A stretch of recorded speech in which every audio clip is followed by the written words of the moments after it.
देखो रिकॉर्डिंग का मैसेज किया और स्क्रीन शेयर है।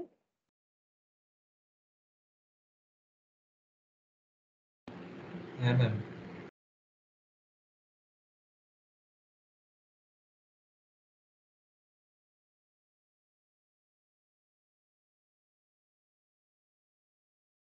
अच्छा देखो, लास्ट क्लास में हम लोगों ने ये जो स्टॉक लेबल्स होता है वो कंप्लीट किया था। आज हम लोग इस पे क्वेश्चंस कर लेते हैं, ठीक है। के बाद देखते हैं और हम लोग कौन सा टॉपिक कवर कर सकते हैं। तो ये देखिए, पहला यहाँ पर कौन सा वाला इलस्ट्रेशन स्टॉक लेवल से मिलता जुलता है। ये तो यो क्यू का था, ये हम लोग कर चुके हैं। इलास्ट्रेशन 4, 5 ये हो चुका है। ये वाला इलास्ट्रेशन 6, ठीक है, इलास्ट्रेशन 6।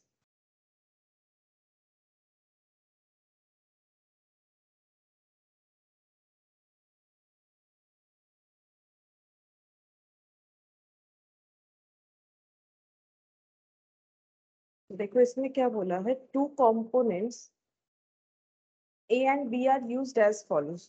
तो प्रोडक्शन में दो कंपोनेंट यूज हो रहा है, ठीक है, component A and component B. Normal usage मतलब नॉर्मली क्या कंजम्पशन है, जिस कंजम्पशन को कैसे बताया है, पर वीक कितना है, 50 पर वीक, ठीक है। वीकली बेसिस पे बता रखा है, ये जो कंजम्पशन है इसको वीकली बेसिस पे बोला है, ठीक है। ये चीज हमें ध्यान से देखना चाहिए। मैक्सिमम यूसेज है 75 पर वीक, मतलब नॉर्मली तो 50 का जरूरत होता है, लेकिन मैक्स टू मैक्स कितना, 75 पर वीक, ठीक है। अब यूनिट कुछ नहीं बोला है तो मतलब नॉर्मल मान सकते हैं, किलो वगैरह तो कुछ बोला नहीं।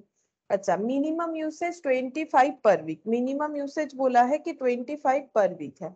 अच्छा, तो सबसे कम लग सकता है 25, सबसे ज्यादा 75 और नॉर्मली 50। अच्छा, देखो ये दोनों का ना एवरेज ही आ रहा है, क्योंकि नॉर्मल यूसेज क्वेश्चन में अलग से दे सकता है, लेकिन नहीं देने पे नॉर्मल यूसेज अगर नहीं रहता है, ये मैंने लास्ट दिन भी बताया था, एवरेज को ही नॉर्मल मान लेते। वैसे यहाँ पर देखो एवरेज नॉर्मल इक्वल ही है, देखो है ना, 75 + 25 डिवाइडेड बाई 2, 50, ठीक है, 50। तो ये हो गया नॉर्मल यूसेज। अच्छा, अब यहाँ पर क्या बोला है, देखो रीऑर्डर क्वांटिटी, मतलब कितने क्वांटिटी में ऑर्डर किया जाता है, यही तो ईओक्यू है इस क्वेश्चन में, ठीक है। रीऑर्डर क्वांटिटी यानी इकोनॉमिक ऑर्डर क्वांटिटी, तो ए का 300 यूनिट करके जो है परचेज ऑर्डर किया जाता है, बी का 500 यूनिट। रीऑर्डर पीरियड मतलब कब तक जो है ये कंपोनेंट आ जाता है, 4 to 6 वीक, 4 से लेके 6 वीक के अंदर ये जो है कंपोनेंट हमें मिल जाता है, ठीक है। ए और बी का ये है, तो ये लीड टाइम है, बेसिकली लीड टाइम, ठीक है, मतलब time gap between maximum and minimum. तो 4 से लेके 6 वीक, 2 से लेके 4 week, each calculate for each component reordering level, मतलब ROL। Good evening Jyoti. Evening ma'am. अच्छा देखो, इसमें ROL कैलकुलेट करने बोले, अब हम लोग को थोड़ा सा फॉर्मूला याद हो जाना चाहिए, ठीक है। हम यहाँ पर करके दिखा देते हैं। ROL का मतलब क्या होता है, मैक्स यूटी, ठीक है। शॉर्टकट हम लोग यूज करेंगे, याद रखेंगे, तभी हम लोग कर पाएंगे, ठीक है। ये मैंने लिखवा दिया था, मैक्सिमम यूसेज इंटू मैक्सिमम क्या होगा, लीड, टी मतलब क्या होगा, लीड टाइम, ठीक है। तो ROL हम लोगों को कैलकुलेट करना है कंपोनेंट ए और कंपोनेंट बी का, ठीक है। तो वहां ही करते हैं, क्योंकि दो दो कंपोनेंट है, इतने से जगह पे नहीं, जैम बोर्ड पे ही कर लेते।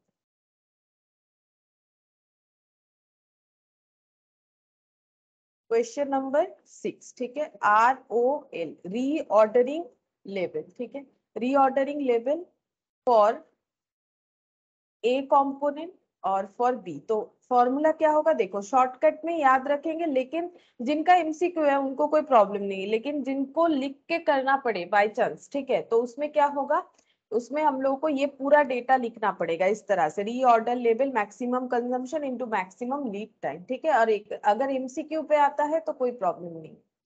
अच्छा, अब देखो यहाँ पर मैक्सिमम यूसेज कितना है, कंपोनेंट ए का मैक्सिमम यूसेज कितना है, देखो कंपोनेंट ए का मैक्सिमम यूसेज है 75 पर वीक, 75 पर वीक, यानी 75 units into maximum lead time. Maximum lead time कितना है 6, 4 to 6 वीक, तो 6 हो जाएगा। ठीक है, तो इसमें आंसर हो गया 450 रीऑर्डर लेवल ऑफ ए। अच्छा, अब reorder level for B component same उसी तरह से max U. T maximum usage कितना है? मैक्सिमम यूसेज है 25 यूनिट, और मैक्सिमम कितना टाइम लग सकता है ये आने में? 4 वीक, तो 100 हो जाएगा।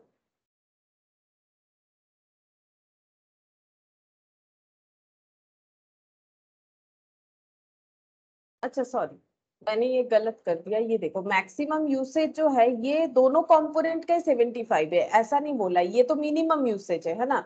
इसका मतलब ए और बी दोनों का ही मैक्सिमम यूसेज ये बता रखा है। ठीक है, ए बी का अलग अलग नहीं बताया, और ये मिनिमम जो है ये दोनों ही ए और बी का बता रखा है। ठीक है, मैम 300। है 300 है। ये वाला 75 हो जाएगा। ठीक है, ये 75 हो जाएगा और ये 300 यूरो। ठीक है, रीऑर्डर लेवल कैलकुलेट हो गया। नेक्स्ट क्या बोला है देखो, minimum level, maximum level, average stock level. तो minimum level, minimum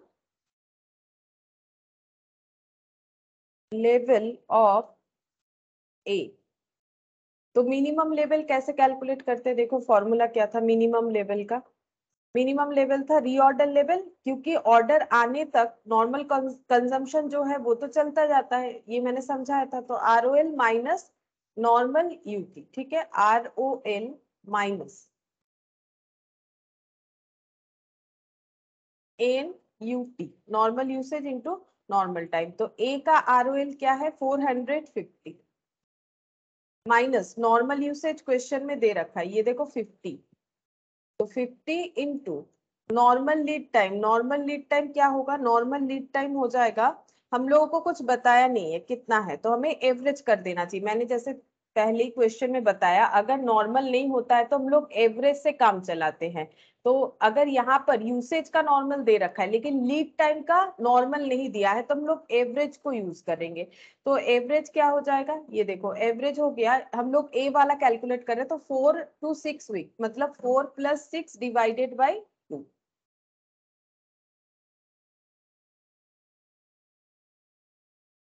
450 minus 50 into 5, 450 minus 250, तो ये हो गया 200। ठीक है, 200 unit minimum level of A.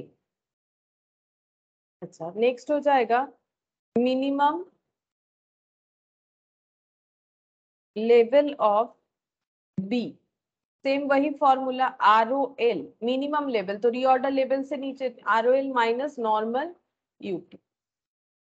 ROL तो हम लोगों ने कैलकुलेट किया था 300 यूनिट। इसका मतलब ROL नहीं कैलकुलेट होगा तो मिनिमम लेवल भी नहीं कैलकुलेट कर पाएंगे। नॉर्मल यूटी, तो नॉर्मल है 50, और जो टाइम है लीड टाइम उसका एवरेज कैलकुलेट करेंगे, 2 + 4/2। 300 माइनस 50 इंटू 6/2 यानी 3। 300 माइनस 150 यानी कि 150 होगा। ठीक है, ये हो गया मिनिमम। अब हम लोग को क्या कैलकुलेट करने बोला है? मैक्सिमम लेवल और average stock level. Maximum level calculate करेंगे, मैक्सिमम लेवल ऑफ ए। तो reorder level plus maximum level, मतलब जहां पर ऑर्डर किया उससे ज्यादा रीऑर्डर लेवल। अब जितने क्वांटिटी में ऑर्डर करेंगे उतने क्वांटिटी में भर जाएगा, लेकिन मिनिमम यूसेज तो चलता जाएगा, तो मीन यूटी। तो ROL कितना था? ROL हो गया 450। ROQ बता रखा है दोनों का अलग अलग, 300 और एक है 500। तो ये 300 minus minimum usage. Minimum usage है 25 पर वीक, और मिनिमम लीड टाइम है 4 वीक। तो 750 माइनस 100, तो 650 मैक्सिमम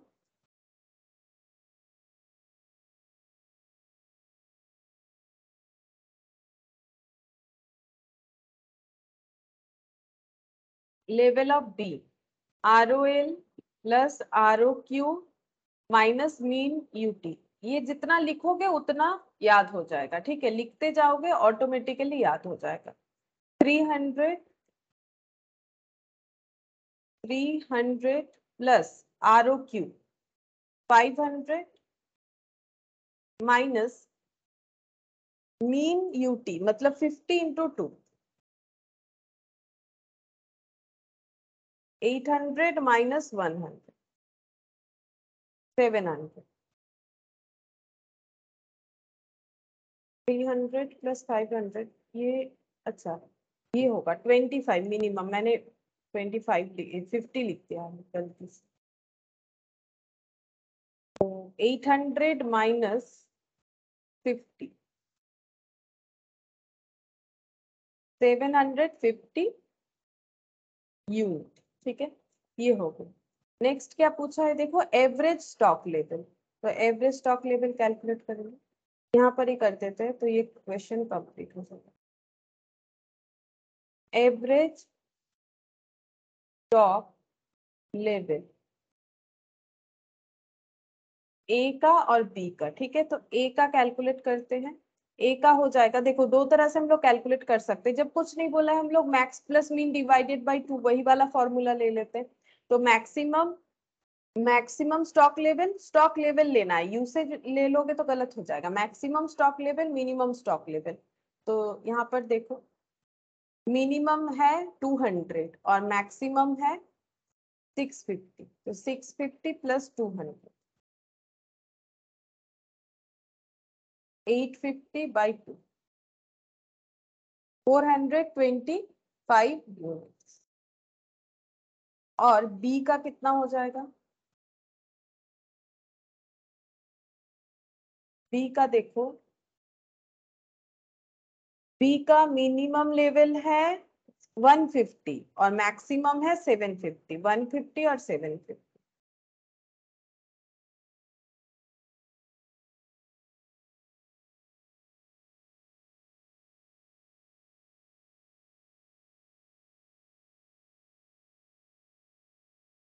वन फिफ्टी और 750 900, तो ये हो जाएगा 450 यूनिट, ठीक है। ये पूरा फॉर्मूला बेस्ड ही था, फॉर्मूला के हिसाब से ही हम लोगों ने कैलकुलेट किया।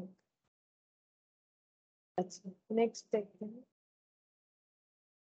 यहाँ पर भी एक क्वेश्चन दिया है, ये मिनिमम और मैक्सिमम रीऑर्डर लेवल, ये सब का reordering level, maximum level, minimum level, danger level, ये सब कैलकुलेट करना है। क्या दे रखा है देखो, reorder quantity is to be calculated on the basis of the following information. ये जो रीऑर्डर क्वांटिटी मतलब ईओक्यू के लिए हमें क्या क्या इन्फॉर्मेशन चाहिए होता है, 2 into annual consumption into ordering cost divided by carrying cost per unit per annum. ये अगर हमें मिल जाए तो हम लोग ईओक्यू यानी कि रीऑर्डर क्वांटिटी कैलकुलेट कर सकते हैं, ठीक है। तो पहले रीऑर्डर क्वांटिटी कैलकुलेट करेंगे, क्योंकि बिना रीऑर्डर क्वांटिटी कैलकुलेट किए हम लोग मैक्सिमम लेवल को नहीं आइडेंटिफाई कर सकते, ठीक है। तो देखो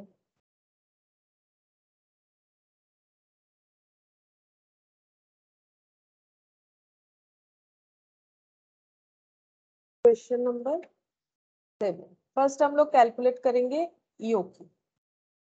ईओक्यू या फिर यहाँ पर बोल लो ROQ, एक ही बात है, रीऑर्डर क्वांटिटी जो है वही तो ईओक्यू है। 2 into AC into OC divided by carrying cost per unit per annum. Annual consumption कितना है, एनुअल कंजम्पशन है, रीऑर्डर क्वांटिटी जो है, cost of placing an order मतलब ordering cost 20, ordering cost 20। Purchase price, अच्छा number of units to be purchase during the year 5000, यानी annual consumption है 5000, क्योंकि बोल दिया है कि एनुअली 5000 यूनिट जो है परचेज किया जाता है। नेक्स्ट यहाँ पर purchase price per unit inclusive of transportation cost, transportation cost के हिसाब से मतलब ये जो परचेज प्राइस है, मतलब परचेज प्राइस जो है ये सिर्फ प्रोडक्ट का प्राइस नहीं है जो परचेज किया गया, उसके साथ ट्रांसपोर्टेशन कॉस्ट को भी ऐड किया गया है।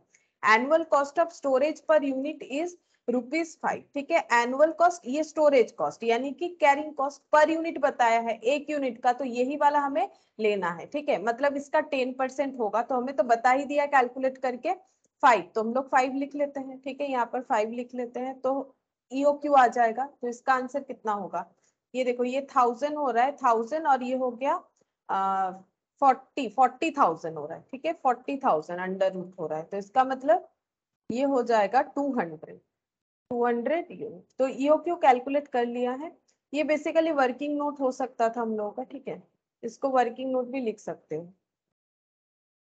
अच्छा, अब हम लोग को कैलकुलेट क्या करना है। अच्छा, इसके बाद डिटेल्स ऑफ लीड टाइम बता रखा है, एवरेज, ये देखो अब यहाँ पर एवरेज बताए, average 10 days, maximum 15 days, minimum 5 days, for emergency 4 days. तो मैक्सिमम, मिनिमम और एवरेज भी बता दिया, तो मैक्स प्लस मीन करने से ही तो एवरेज आ जाता है। ठीक है, फिर भी बता दिया है emergency 4 days, average rate of consumption average 15 per unit, maximum 20 बताया, बट मिनिमम जो है वो मिसिंग है, तो मिनिमम भी कैलकुलेट करना पड़ेगा। अगर मिनिमम कंजम्पशन नहीं पता चलेगा तो हम लोग कैलकुलेशन नहीं कर पाएंगे।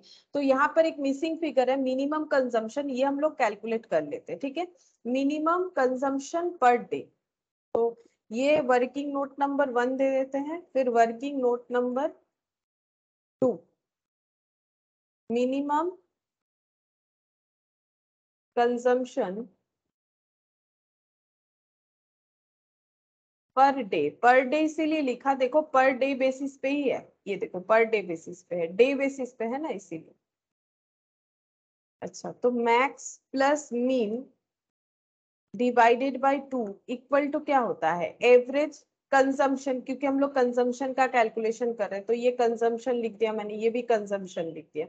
तो मैक्सिमम कंजम्पशन दे रखा है देखो 20 और एवरेज 15, एवरेज दे रखा है 15, मैक्सिमम दे रखा है 20, मिनिमम हमें फाइंड आउट करना है, डिवाइडेड बाय 2, क्रॉस मल्टीप्लीकेशन करेंगे तो मिनिमम हो जाएगा 30 माइनस 20 यानी कि 10। ठीक है, मिनिमम कंजम्पशन हो गया 10 यूनिट्स पर डे। तो ये हम लोग का वर्किंग कंप्लीट हो जाता है। अब हम लोग मेन सोल्यूशन कर सकेंगे। देखो यहाँ पर हमें मेन सोल्यूशन में क्या कैलकुलेट करने के लिए बोला है, रीऑर्डर लेवल। सबसे पहले reorder level, ROL equal to क्या होता है, मैक्स यूटी। देखो इस तरह से याद रखोगे तो इजीली याद हो जाएगा, maximum usage into maximum time. Maximum usage है कितना, मैक्सिमम है 20 और जो टाइम है वो 15 है, तो 20 into 15, 20 units per day into 15 days, ये हो गया 300 यूनिट। सेकेंड पॉइंट में क्या बोला है, सेकेंड पॉइंट में हमें बोला है मैक्सिमम लेवल,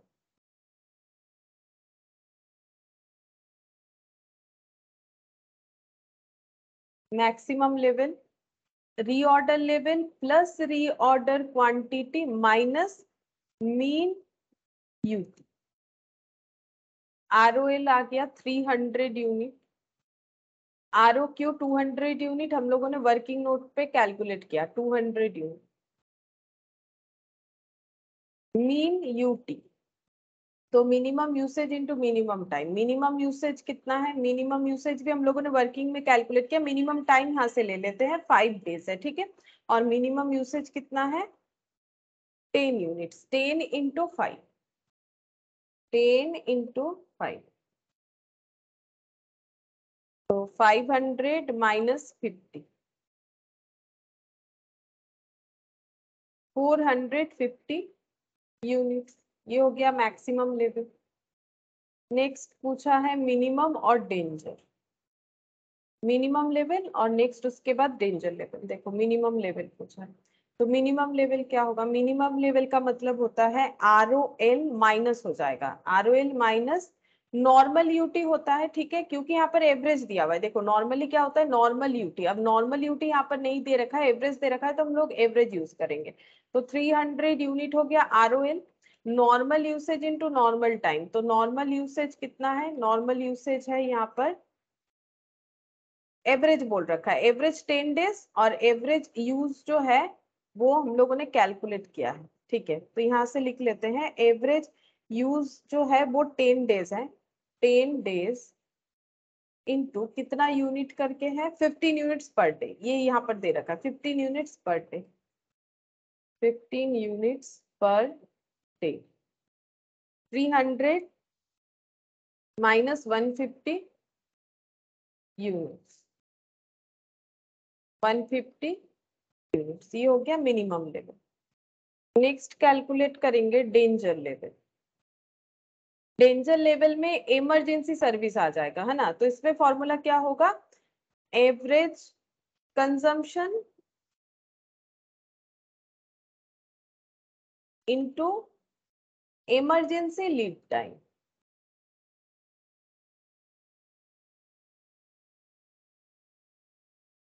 तो एवरेज कंजम्पशन कितना है, एवरेज कंजम्पशन है ये वाला 15 units per day, 15 units per day, और इमरजेंसी जो डिलीवरी है वो है देखो 4 डेज, तो 60 यूनिट्स, ये हो गया डेंजर लेवल।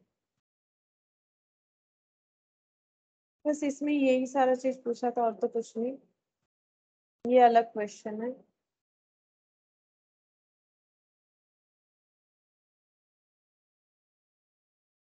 ये इन्वेंट्री टर्नओवर ये बताएंगे आज, ठीक है। ये वाला कौन सा क्वेश्चन है, ये भी इन्वेंट्री टर्नओवर है।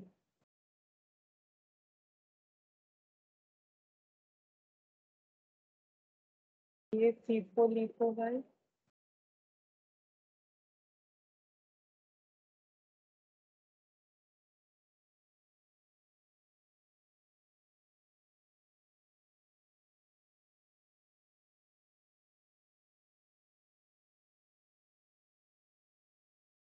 बस इसमें तो और ऐसा कोई क्वेश्चन नहीं दिख रहा है। अब ये वाले पीडीएफ पे देखते हैं कि ऐसा कोई क्वेश्चन है कि नहीं।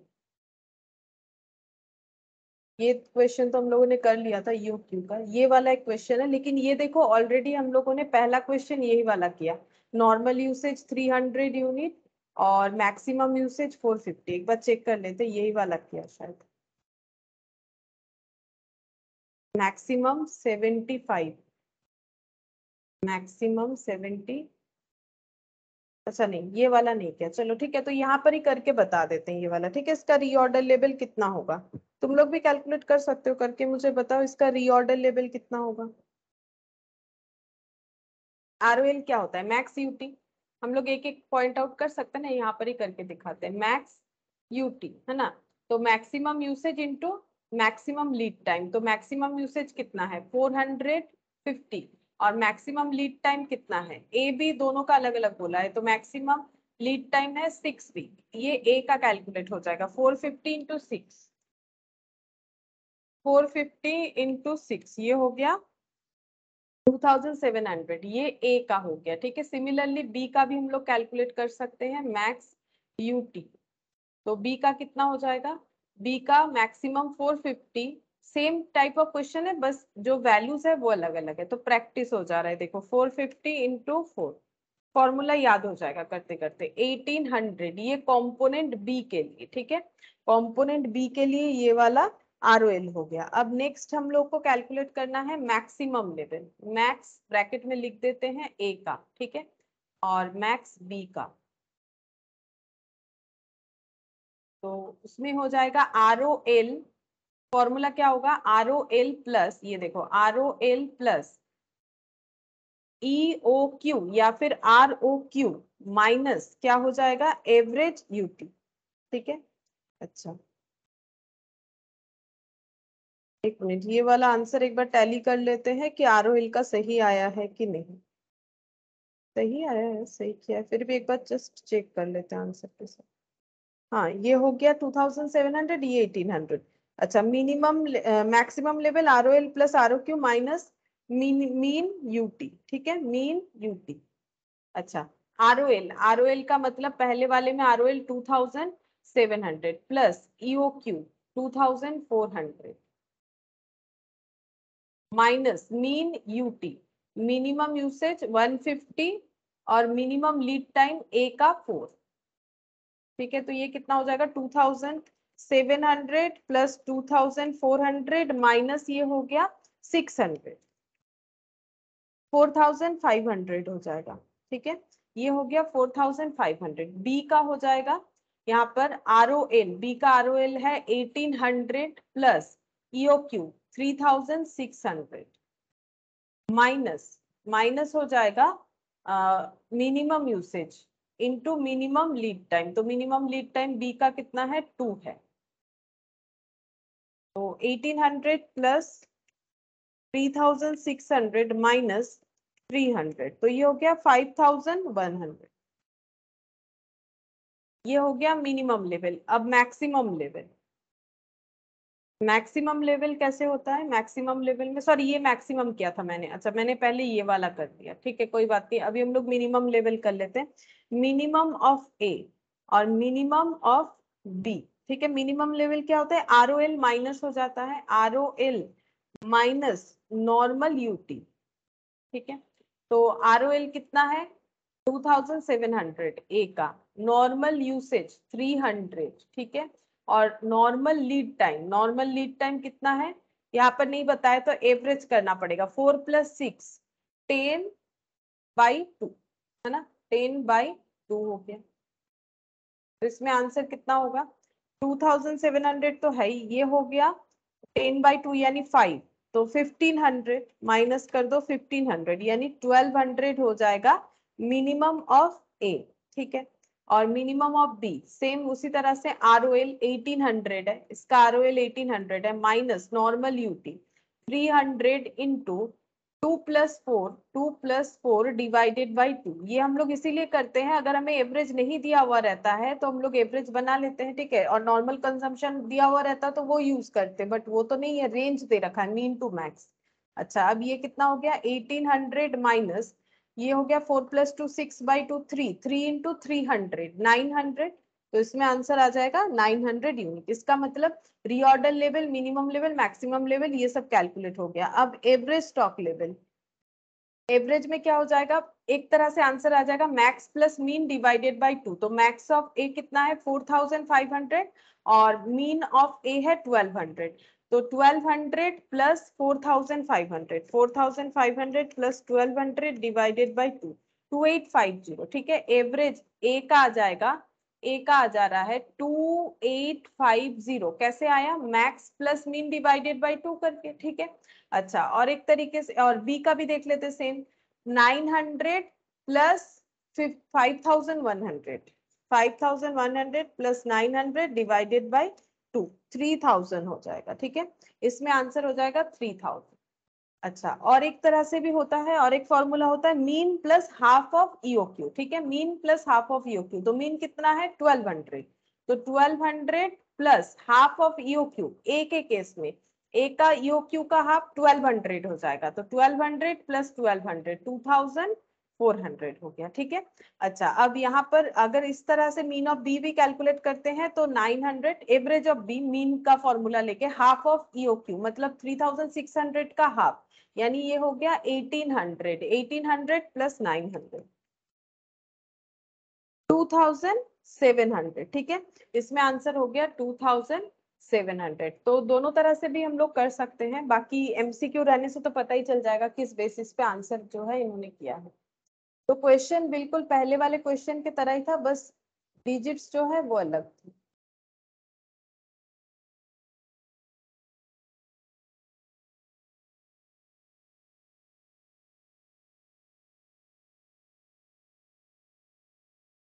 तो ये तो इन्वेंट्री टर्नओवर का क्वेश्चन है, ये फीफो लिफो ये सब फीफो लिफो है। और एक क्वेश्चन है यहाँ पर, ठीक है, ये फीफो लिफो का है।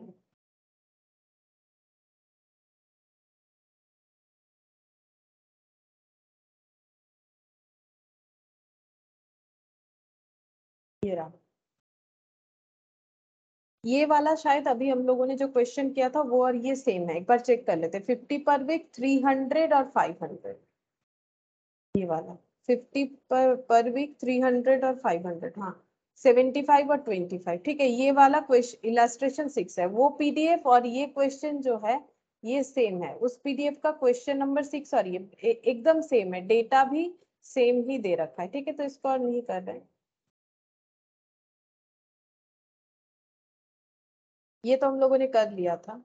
ईओ क्यू का था, ये भी कर लिया था 14 वाला, ये भी कर लिया था 15 16 भी कर लिया था टेबुलर मेथड से। 70 ये अलग क्वेश्चन, ये वाला क्वेश्चन ये भी हम लोगों ने कर लिया वो वाले पीडीएफ से। ये वाला क्वेश्चन भी सेम है, कॉस्ट ऑफ परचेज ऑर्डर मतलब ईओक्यू कैलकुलेट करके हमें जो करना है, ये वाला भी सेम क्वेश्चन है, रेट ऑफ कंजम्पशन दे रखा है।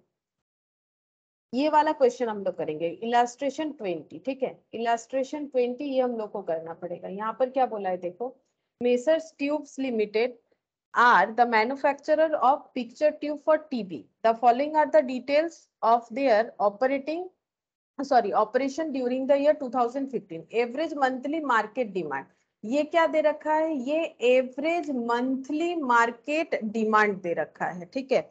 हम लोगों को लेकिन देख लेते पहले, पूरा पढ़ लेते उसके बाद। ऑर्डरिंग कॉस्ट दे रखा है, इन्वेंट्री कैरिंग कॉस्ट जो है, कैरिंग कॉस्ट क्या होता है, पर यूनिट पर एनम, हमें पर एनम तो दे रखा है बट यूनिट का प्राइस नहीं पता है। ये देखो आ गया कॉस्ट ऑफ ट्यूब पर ट्यूब, ठीक है, क्योंकि ये जो यूनिट है ये पर ट्यूब है, ठीक है। यूनिट जो है ये पर ट्यूब है, तो यहाँ पर हो रहा है 500 पर ट्यूब। तो कैरिंग कॉस्ट कितना हो जाएगा, 500 पे 20%, क्योंकि हम लोग को पता है कैरिंग कॉस्ट क्या होता है, पर unit per annum, per unit मतलब मेटेरियल कॉस्ट का पर यूनिट, तो ये हो जाएगा carrying cost per unit per annum.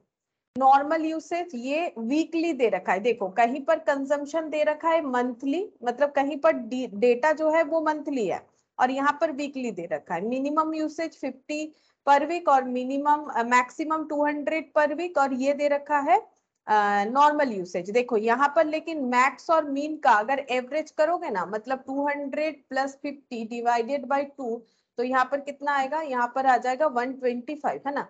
ये 250 हो जाता है, 250 डिवाइडेड बाई 2 125 आता है, जो कि नॉर्मल यूसेज से टैली नहीं हो रहा है। इसीलिए नॉर्मल यूसेज अगर दिया हुआ है क्वेश्चन में, हम लोगों को हमेशा नॉर्मल यूसेज यूज करके क्वेश्चन करना चाहिए, और अगर नहीं दिया हुआ है तब हम लोग एवरेज यूसेज कैलकुलेट करके उसे नॉर्मल यूसेज की तरह कैलकुलेट करेंगे। अगर दे रखा है तो ऑब्वियसली हमें नॉर्मल यूसेज से ही क्वेश्चन करना होगा, क्योंकि नॉर्मल इक्वल टू एवरेज हो ऐसा जरूरी नहीं है, जैसे कि इसमें देखो बाकी क्वेश्चन में हुआ था, ठीक है। तो बाकी क्वेश्चन में नॉर्मल और एवरेज एक ही था, लेकिन अगर क्वेश्चन में नॉर्मल नहीं है तभी एवरेज का यूज करना है। अगर नॉर्मल गिवन है तो नॉर्मल यूसेज ही यूज करेंगे।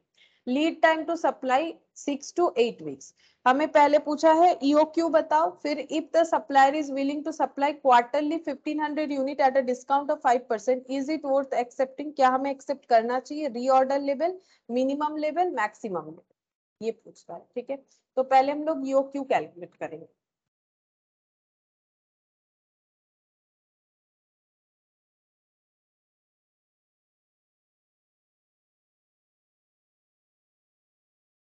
EOQ equal to 2 into annual consumption into ordering cost divided by carrying cost per unit per annum. 2 annual consumption। अब एनुअल कंजम्पशन कैसे कैलकुलेट करेंगे, देखो ये जो डिमांड है ये तो मंथली दे रखा है। अगर ये 2000 ट्यूब को इंटू 12 कर देते हैं, क्योंकि ये 1 मंथ का है, तो इसको इंटू 12 करने से हमें मंथली ईयरली कंजम्पशन मिल जाएगा according to the monthly basis, है ना। तो ये हो गया 24,000, मतलब मंथली बेसिस पे हमें ईयरली मिला डिमांड, क्योंकि ये जो मतलब डिमांड है ये मंथली है। लेकिन बाकी क्वेश्चन में जहां भी देखो वीक दे रखा है, ठीक है, वीक दे रखा है, हर एक डेटा वीकली दे रखा है, तो हम लोग क्या करेंगे, इसको वीकली कन्वर्ट कर देंगे, ठीक है। ईओक्यू को वीकली कन्वर्ट कर देंगे। अब देखो ऐसा जरूरी नहीं है कि हम लोगों को वीकली ही आंसर करना पड़ेगा, बट नॉर्मली ये क्वेश्चन जब भी आया है तो इसे वीकली ही प्रेफर किया गया है इसका आंसर। और अगर ईओक्यू सॉरी अगर एमसीक्यू बेसिस में भी आएगा ना, तो तुम लोगों को ये वीकली बेसिस पे ही शायद आंसर मिले, ठीक है। इसीलिए वीकली बेसिस पे करेंगे। क्या ये 2000 इंटू 12 करने से गलत होगा, नहीं गलत नहीं होगा, लेकिन उसमें आंसर अलग आएगा, ठीक है, गलत नहीं होगा। लेकिन अगर सारी चीज वीक्स में है तो हमें वीक्स में ही करना चाहिए। तो हमें 52 वीक का कंजम्पशन कैलकुलेट करना पड़ेगा, क्योंकि 1 ईयर इक्वल टू 52 वीक होता है, ठीक है। तो हमें एक वीक का कंजम्पशन चाहिए, तभी हम लोग 52 वीक का कंजम्पशन कैलकुलेट करेंगे। तो एक वीक का कंजम्पशन ये देखो दे रखा है 100 पर वीक, है ना। तो हम लोग यहाँ से एनुअल कंजम्पशन कैलकुलेट कर पाएंगे। तो यहाँ पर पहले लिख लेते हैं एनुअल कंजम्पशन, वीकली कैलकुलेट कर रहे हैं हम लोग, ठीक है, वीकली कैलकुलेट कर रहे हैं।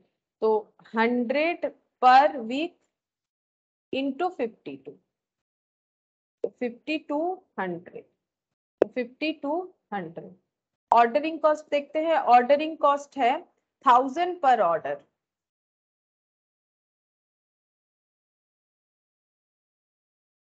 सॉरी 100 है, divided by carrying cost per unit per annum 20% है, 500 पे 20% आ जाएगा। तो कैरिंग कॉस्ट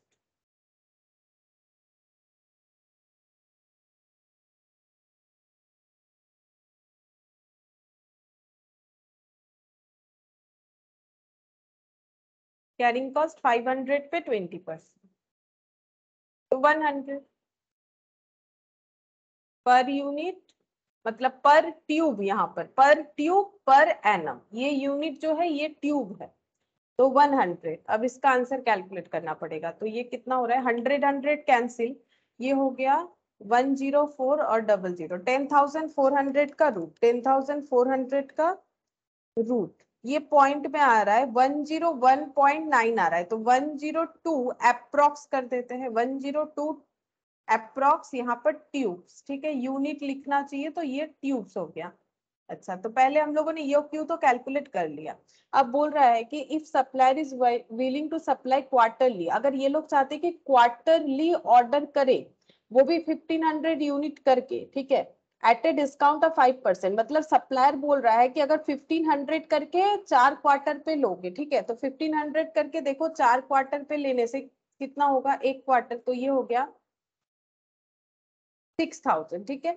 तो बोल रहा है कि अगर इतना हम लोग लेते हैं तो हमें 5% का डिस्काउंट मिलेगा, क्या इतना हमें लेना चाहिए, इस तरह से हमें ईओ क्यू रखना चाहिए या नहीं रखना चाहिए। क्वार्टरली बेसिस पे हम लोग ईओ क्यू रखेंगे तो हम लोग के लिए बेनिफिट होगा कि नहीं होगा, वो हमें चेक करना पड़ेगा, ठीक है। तो हम लोग को सारा कॉस्ट जो है वो देखना पड़ेगा। तो यहाँ पर लिखते हैं if supplier is willing to supply 1500 units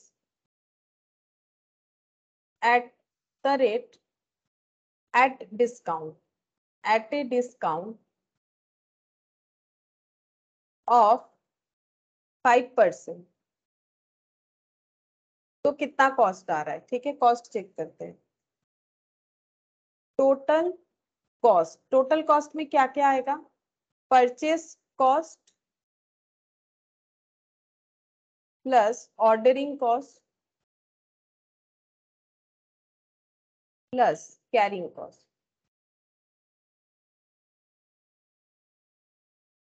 तो परचेस कॉस्ट कितना हो जाएगा, हम लोग को परचेस करना है टोटल कितना यूनिट, टोटल परचेस करना है 5200, क्योंकि हम लोग वीकली कैलकुलेट किए तो 5200 ही आ रहा है, ठीक है, 5200 पर ईयर का कंजम्पशन इनटू परचेस प्राइस कितना है, परचेस प्राइस है 500, लेकिन 5% का डिस्काउंट मिलेगा, तो परचेस प्राइस कितना हो जाएगा 500 माइनस 500 पे 5% का डिस्काउंट, ठीक है, ये हम लोग का डिस्काउंटेड प्राइस हो गया।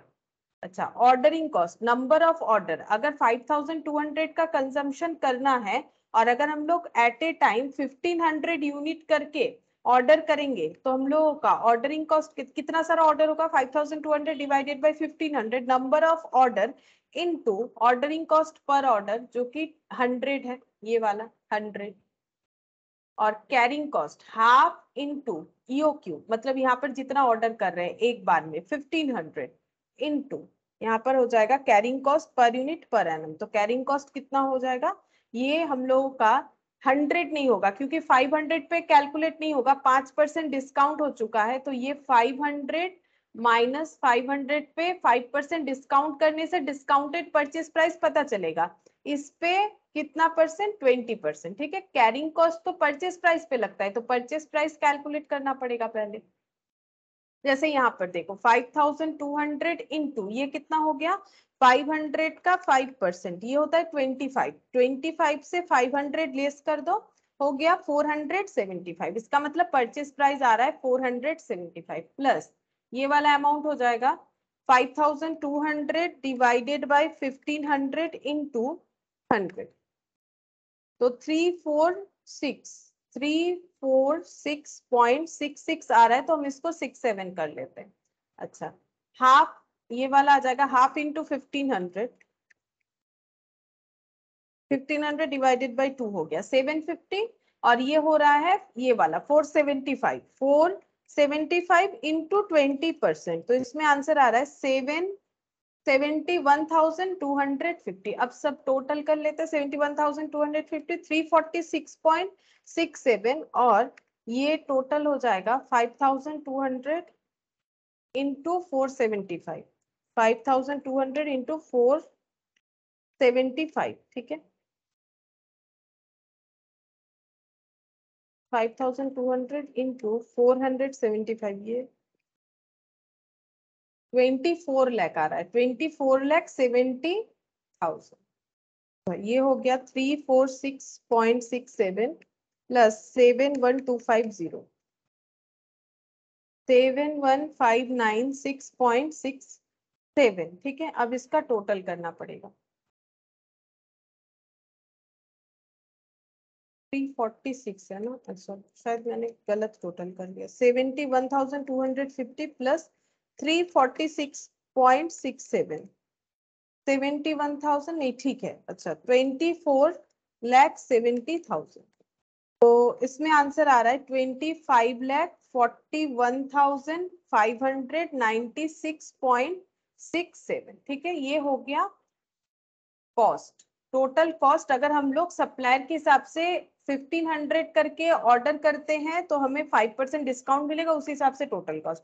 लेकिन अगर हम लोग यो क्यू बेसिस पे करते हैं 100 टू, जहां पर carrying cost equal to ordering cost होता है, तब देखेंगे कि कॉस्ट में क्या चेंजेस है, ठीक है। टोटल कॉस्ट ब्रैकेट में when order size is 100 two, तो 5,200, यहाँ पर भी वही होगा, परचेज प्राइस, ऑर्डरिंग कॉस्ट और कैरिंग कॉस्ट। तो परचेज प्राइस कितना हो जाएगा 5,200, यहाँ पर भी खरीदना पड़ेगा लेकिन डिस्काउंट नहीं मिलेगा अगर हम लोग 1,500 मिनिमम ऑर्डर नहीं करते, तो इसमें हम लोग का प्राइस 500 ही रह जाएगा, ठीक है। तो परचेज प्राइस ऑब्वियसली इंक्रीज करेगा।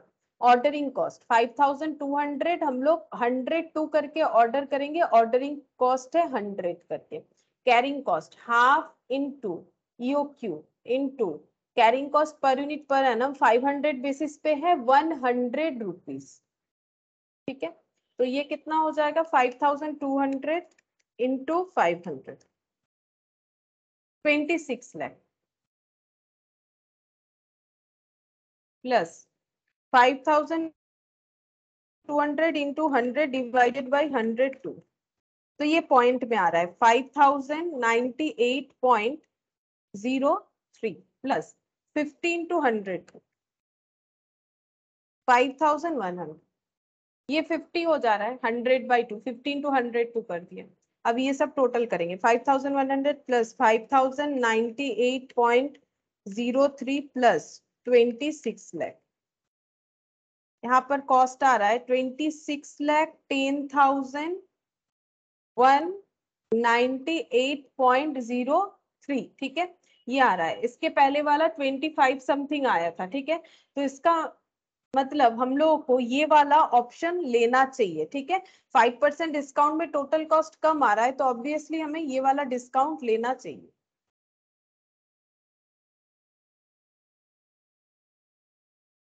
तो ये वाला लिख लेते हैं, देखो यहाँ पर, लेकिन यो क्यू से ज्यादा डिस्काउंट ऑफर हमें सस्ता मिला, ठीक है। तो सिंस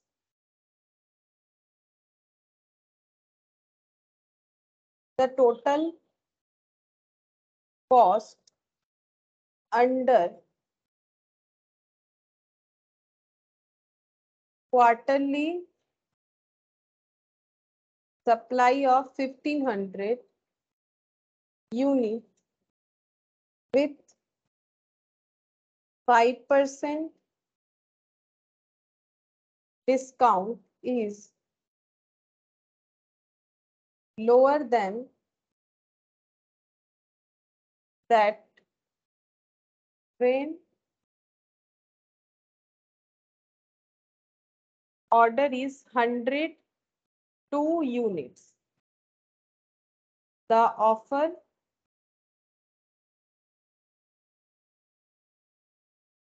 should be accepted. तो हमें ऑफर ऑब्वियसली एक्सेप्ट करना चाहिए. While accepting this offer, capital block on order size. But इसका एक नेगेटिव पॉइंट भी है. जब हम लोग ज्यादा ऑर्डर करेंगे, क्योंकि 1500 करके ऑर्डर करने पे हमें सस्ता मिलेगा, लेकिन उससे क्या होगा, कैपिटल ब्लॉक होगा. ज्यादा क्वांटिटी में खरीदेंगे तो हम लोग का जो है कैपिटल ब्लॉकेज हो जाएगा. ठीक है. ऑन ऑर्डर साइज ऑफ 1500 पर यूनिट पर क्वार्टर हैज बीन इग्नोर्ड. मतलब अगर हम लोग इस बात को इग्नोर करते हैं तभी हमें ऑफर एक्सेप्ट करना चाहिए. ठीक है. अदरवाइज नहीं, क्योंकि हर एक चीज का क्या होता है, एक नेगेटिव पॉजिटिव तो होता ही है. ठीक है. सारा चीज जो है वो सही है ये हम लोग नहीं बोल सकते. तो इसीलिए ये वाला पॉइंट हम लोग दिखा सकते हैं यहाँ पर, कि यहाँ पर बोल रहा है कि अगर हम लोग ये एक्सेप्ट करते हैं तो वहां पर कैपिटल ब्लॉकेज होगा. तो इस चीज को अगर इग्नोर करते हैं देन ये एक्सेप्ट करना जस्टिफाइबल होगा. ठीक है. अच्छा, अब यहाँ पर रीऑर्डर लेवल कैलकुलेट करने बोला है पॉइंट 2 में. रीऑर्डर लेवल, तो रीऑर्डर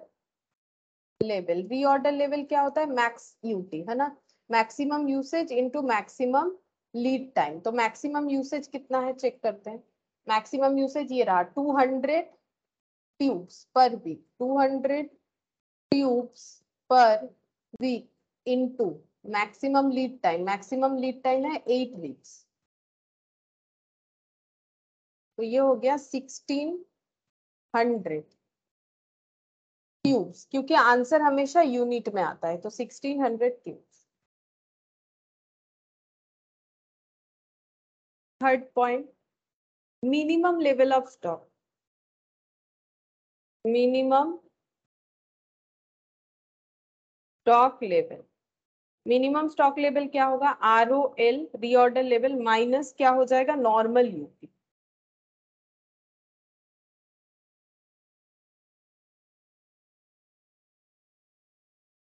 नॉर्मल यूटी. ठीक है. तो ROL तो अभी कैलकुलेट किया हम लोगों ने 1600 ट्यूब्स. ROL आ गया 1600 tubes. Normal usage into normal lead time. ठीक है. तो नॉर्मल यूसेज ये वाला है. नॉर्मल यूसेज कितना है ये देखो, 100 tubes per week. 100 tubes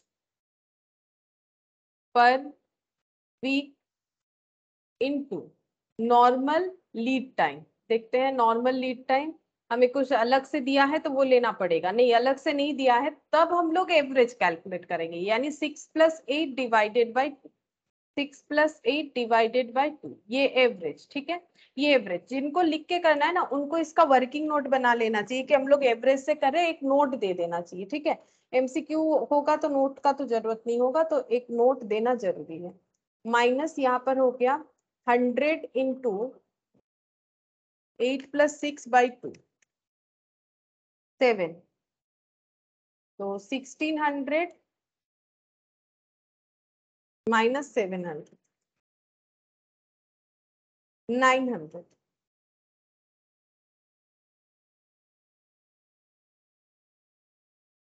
900 units, मतलब ट्यूब्स लिख दो. ठीक है, मैंने यूनिट्स लिख दिया.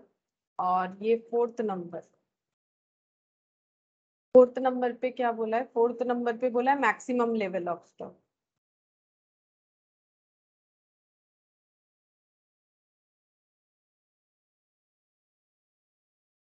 ROL प्लस ROQ, जिसको हम लोग EOQ भी बोलते हैं, माइनस मीन UT, ठीक है, minimum usage into minimum lead time.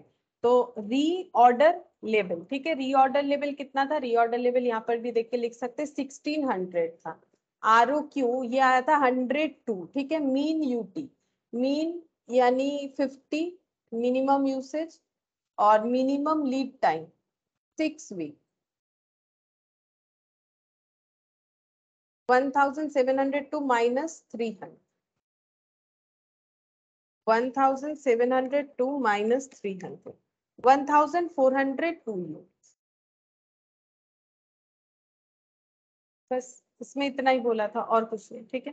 तो देखो हम लोगों ने जो भी इसमें देखा लेवल वाला, स्टॉक लेवल वाला, उसका हम लोगों ने लगभग कंप्लीट कर लिया। अब हम लोग दूसरा एक पॉइंट डिस्कस करते हैं, that is inventory turnover ratio, ठीक है, ये वाला देखते हैं, inventory turnover ratio.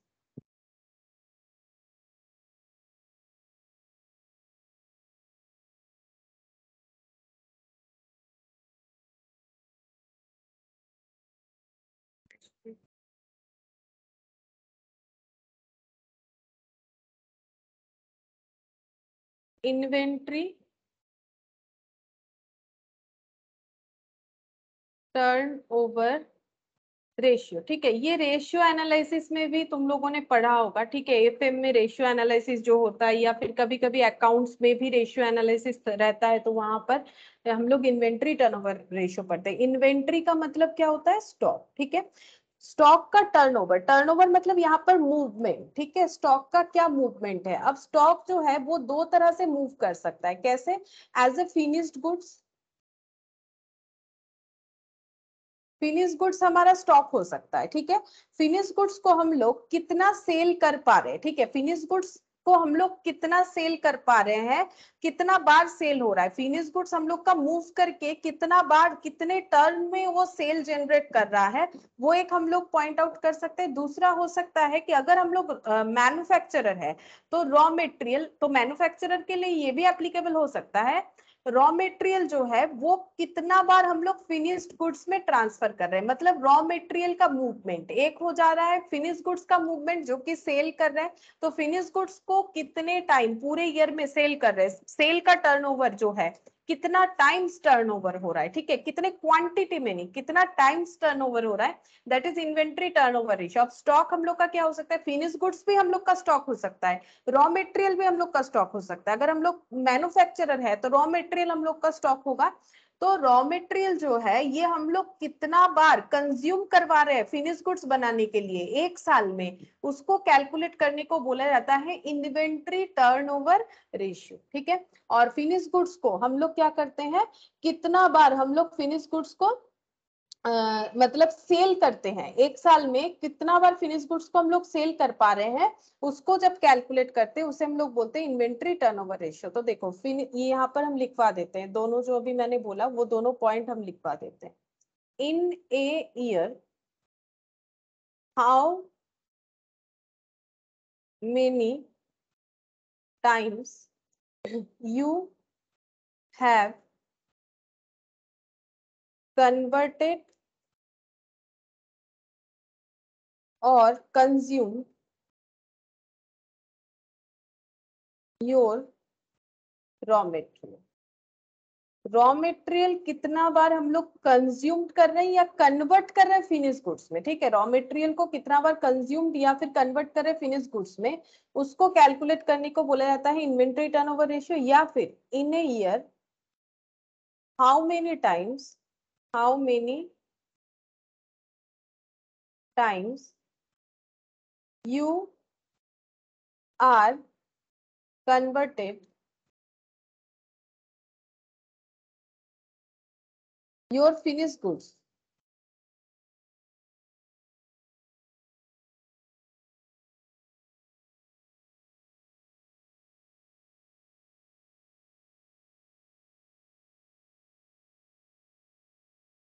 Your finish goods into sale, ठीक है, या फिर हम लोग कितना बार हमारे फिनिश गुड्स को सेल कर पा रहे हैं एक साल में, उसको मेजर करना है। या फिर अगर रॉ मटेरियल को कितने बार फिनिश गुड्स में टर्नओवर करवा पा रहे हैं, ठीक है, इसको हम लोग बोलते हैं इन्वेंट्री टर्नओवर रेशियो। ठीक है, अच्छा अब देखो यहाँ पर हम लोगों को इसका बेनिफिट क्या क्या है। देखो inventory turnover ratio, benefit in the sense inventory turnover ratio कम होगा ज्यादा होगा उसका क्या मतलब होता है, ठीक है, सिग्निफिकेंस क्या है। ठीक है, देखो रॉ मटेरियल है, ये मान लो गोडाउन है, ठीक है, हम रॉ मटेरियल वाला बता रहे हैं, ये मान लो गोडाउन है, ठीक है, यहाँ पर क्या है, यहाँ पर है रॉ मटेरियल। रॉ मटेरियल को यूज करके कन्वर्ट कर दिया जाता है फिनिश गुड्स में, ये क्या हो जाता है, कन्वर्ट हो जाता है फिनिश गुड्स में। ठीक है, अब जितना फिनिश गुड्स में मतलब कन्वर्ट हो रहा है उतना हम लोग का रॉ मटेरियल का कंजम्पशन है, जो रह जा रहा है वो क्लोजिंग स्टॉक है। गोडाउन से जो भी आउटफ्लो हो रहा है फिनिश गुड्स बनने के लिए वो हम लोग का कंजम्पशन है, और जो रह जा रहा है वो क्लोजिंग स्टॉक है ना। तो ये देखो जो रह जा रहा है वो क्लोजिंग स्टॉक है और जो कन्वर्ट हो जा रहा है वो कंजम्पशन है। तो रॉ मटेरियल कंजम्पशन जितना ज्यादा होगा उतना अच्छा, कि इसका मतलब मार्केट में हम लोग जो फिनिश जो गुड्स बना रहे हैं, जो गुड्स बना के बेच रहे हैं, उसका डिमांड होगा, डिमांड है तभी तो इतना फिनिश गुड्स बना रहे हैं। अब फिनिश गुड्स जितना ज्यादा बनाएंगे रॉ मटेरियल उतना कंज्यूम्ड होगा। इससे बेनिफिट क्या है, इससे पहला तो बात है हम लोग का सेल ज्यादा बढ़ेगा। ठीक है, तो रॉ मटेरियल का जो कंजम्पशन है, रॉ मटेरियल कंजम्पशन, ठीक है, ये हमेशा क्या होना चाहिए, रॉ मटेरियल कंजम्पशन हमेशा होना चाहिए हाई, हाई होना चाहिए। क्यों, हाई इन ए ईयर हमेशा हाई होना चाहिए, हाई होने से ही अच्छा है। क्यों, इससे क्या होगा, पहला बेनिफिट है हाई इसीलिए है क्योंकि मार्केट में प्रोडक्ट का डिमांड है, market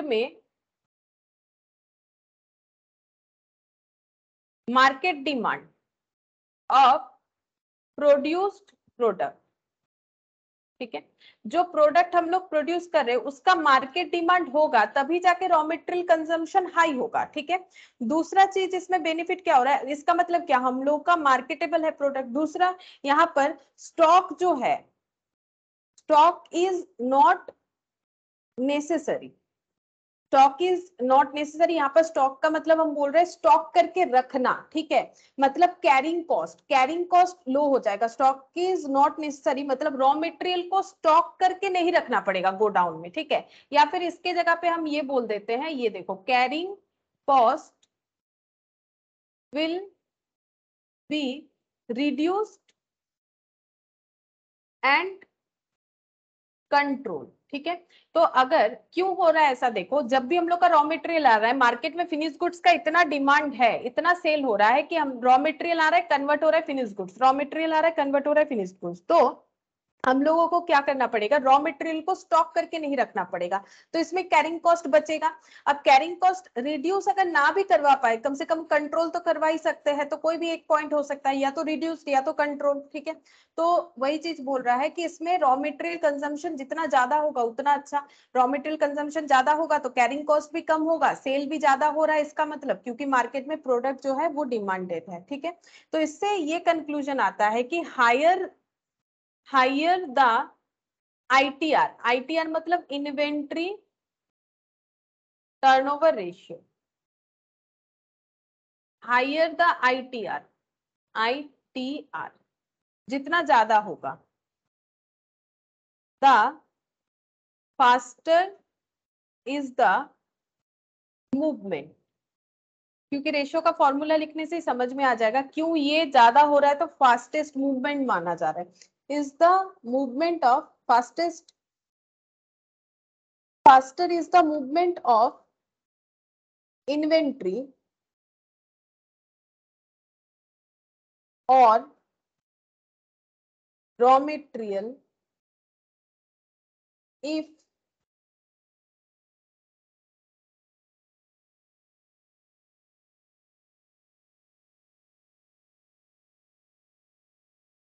second highest the inventory turnover ratio the faster is the movement of inventory or raw material। ठीक है, तो इसका मतलब है इन्वेंट्री जो है ये तो स्टॉक है, रॉ मटेरियल और फिनिश गुड्स। ठीक है, तो इसका मतलब हायर इन्वेंट्री टर्नओवर रेशियो का मतलब है फास्ट मूवमेंट हो रहा है रॉ मटेरियल का। क्यों ऐसा, देखो इस फॉर्मूले से समझ जाओगे, यहाँ पर लिखते हैं इन्वेंट्री टर्न ओवर रेशियो, ठीक है। इन्वेंट्री टर्नओवर रेशियो हम ये लिख रहे हैं रॉ मेटेरियल के लिए, ठीक है। तो हम लोग क्या मेजर कर रहे हैं, रॉ मेटेरियल कितना कंज्यूम्ड हो रहा है, रॉ मेटेरियल में क्या मेजर करते हैं, कितना रॉ मेटेरियल कंज्यूम्ड हो रहा है। तो रॉ मेटेरियल कंज्यूम ऊपर आ जाएगा रॉ मेटेरियल कंज्यूम्ड, क्योंकि ये पूरे साल में जितना कंज्यूम्ड हो रहा है वो कितने बार हो रहा है, कितने बार के गैप में हो रहा है, divided by average stock of raw material,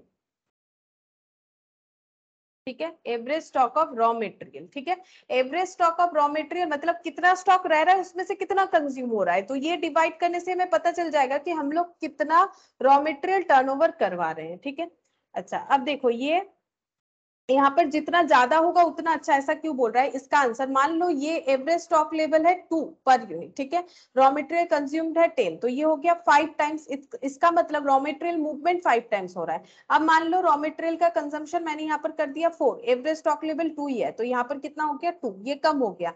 इससे पता चल रहा है देखो ये फास्ट मूविंग नहीं है, क्यों, क्योंकि ये देखो यहाँ पर 2 टाइम्स ही मूव हुआ, यहाँ पर 5 टाइम्स मूव हुआ, यहाँ पर कंज्यूम्ड देखो 4, यहाँ पर कंज्यूम्ड कितना है 10, इससे पता चल रहा है ये स्लो मूविंग है, ये फास्ट मूविंग है, ठीक है। ये मटेरियल, ये जो हम लोगों ने कैलकुलेशन किया ये स्लो मूविंग, इसका मतलब रॉ मटेरियल कंजम्पशन जितना ज्यादा होगा, ठीक है, उतना इन्वेंटरी टर्नओवर रेशियो ज्यादा दिखेगा। और इन्वेंटरी टर्नओवर रेशियो हायर होना बेटर होता है, ठीक है, हायर द बेटर, क्योंकि इसका मतलब 2 टाइम्स से टर्नओवर, मतलब प्रोडक्ट उतना डिमांडिंग नहीं है, 5 टाइम्स टर्नओवर हो रहा है रॉ मटेरियल का, यानी प्रोडक्ट काफी डिमांडिंग है, ठीक है। तो इसीलिए यहाँ पर लिखा है highest the inventory turnover ratio is the fast movement of inventory of raw material. यहाँ पर मैंने रॉ मटेरियल वाला बोला है तो फिनिश गुड्स को हटा दो। अच्छा, अब रॉ मटेरियल कंज्यूम का मतलब क्या होता है ये तुम लोग को पता है, फिर भी एक बार लिखवा देते हैं। रॉ मटेरियल कंज्यूम,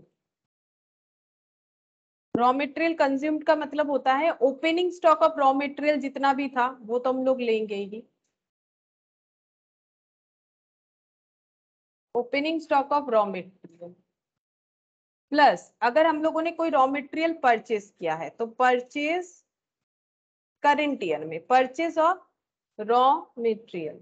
और परचेज करते वक्त अगर किसी तरह का हम लोगों ने कोई रॉ मटेरियल पे डायरेक्ट एक्सपेंस किया है, ये जैसे कॉस्ट शीट बनाते हो जहां पर रॉ मटेरियल कंज्यूम करते हो उसी तरह से डायरेक्ट एक्सपेंस,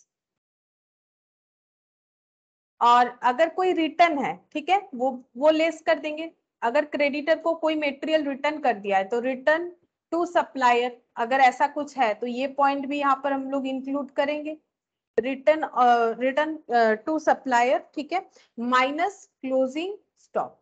और भी कुछ अगर आइटम होगा तो हो सकता है, बाकी मैंने डायरेक्ट एक्सपेंस लिख दिया तो इसमें एक्सपेंसेस सारा इंक्लूड हो जाएगा, जो रॉ मटेरियल को गोडाउन तक लाने का जो भी खर्चा है, ठीक है। और अगर रिटर्न है तो रिटर्न, ये हम लोग एडजस्ट कर देंगे। ये हो गया हम लोग का रॉ मटेरियल कंज्यूम्ड का जो फॉर्मूला है वो, ठीक है, ये तुम लोग को वैसे भी पता है। अच्छा, नेक्स्ट हम लोग यहाँ पर average stock of raw material देखते हैं। तो average stock of raw material का मतलब क्या होता है, average stock of raw material, average का मतलब हमेशा ही मैक्स और मीन का एवरेज, ठीक है। मैक्सिमम स्टॉक लेवल, सॉरी यहाँ पर मैक्स मीन नहीं होगा, यहाँ पर होगा ओपनिंग, है ना, opening stock of raw material. यहाँ पर हर एक चीज में ओपनिंग और क्लोजिंग लिया जाता है, ठीक है, रेशियो में, closing stock of raw material divided by 2, इस तरह से कैलकुलेट कर पाएंगे। अच्छा, अब अगर इन्वेंट्री टर्नओवर रेशियो हम लोग कैलकुलेट करते हैं फिनिश्ड गुड्स के लिए तो क्या फॉर्मूला होता है, देखो, इन्वेंट्री टर्नओवर रेशियो ब्रैकेट में लिख देते हैं फिनिश्ड गुड्स, फिनिश्ड गुड्स के लिए कैलकुलेट करते हैं तो उस पे फॉर्मूला अलग हो जाता है। क्यों अलग होगा, कहां पर अलग होगा, देखो रॉ मटेरियल कंज्यूम्ड पे आइडेंटिफाई करते हैं, तो रॉ मटेरियल कंज्यूम्ड तो यहाँ पर हो नहीं रहा है, यहाँ पर हम लोग फिनिश गुड्स यानी सेल पे आइडेंटिफाई कर रहे हैं, तो हमें देखना पड़ेगा हम लोगों ने कितना सेल किया, ठीक है। तो स्टॉक का बात हो रहा है, देखो एक चीज देखो, स्टॉक का बात हो रहा है, स्टॉक कभी प्रॉफिट से रिलेटेड नहीं होता है कि ऊपर हम लोग सेल लिखते हैं, स्टॉक हमेशा कॉस्ट रिलेटेड होता है, इसीलिए सेल में से प्रॉफिट हटाने से जो एलिमेंट बचेगा वो हमें लेना चाहिए, यानी कॉस्ट ऑफ गुड्स सोल्ड, ठीक है। Cost of goods sold divided by average stock of finished goods. जैसे यहाँ पर एवरेज स्टॉक ऑफ क्या था, रॉ मटेरियल था, क्योंकि हम लोग रॉ मटेरियल का कैलकुलेट कर रहे हैं, फिनिश गुड्स का कर रहे हैं average stock of finish goods. यहाँ पर रॉ मटेरियल कंजम्पशन लेना पड़ेगा, तभी तो पता चलेगा कितना कंज्यूम हुआ पूरे ईयर में, और यहाँ पर हम लोग लेंगे कितना सेल हुआ। लेकिन सेल जो है वो कॉस्ट को रिलेट नहीं कर पाता है, सेल में प्रॉफिट एलिमेंट रहता है, इसीलिए हम लोग सेल जो किए उसका कॉस्ट को कैलकुलेट करेंगे, ठीक है, यानी कॉस्ट ऑफ गुड्स सोल्ड। अब ये दो तरह से होगा, अगर कोई मैन्युफैक्चरर है, मतलब कोई प्रोडक्ट को मैन्युफैक्चर करके सेल करता है, तो उसके लिए कॉस्ट ऑफ गुड्स सोल्ड का फॉर्मूला क्या होगा, देखो कॉस्ट ऑफ गुड्स सोल्ड, अगर कोई मैन्युफैक्चरर है तो कॉस्ट ऑफ गुड्स सोल्ड क्या होगा, opening stock of finish goods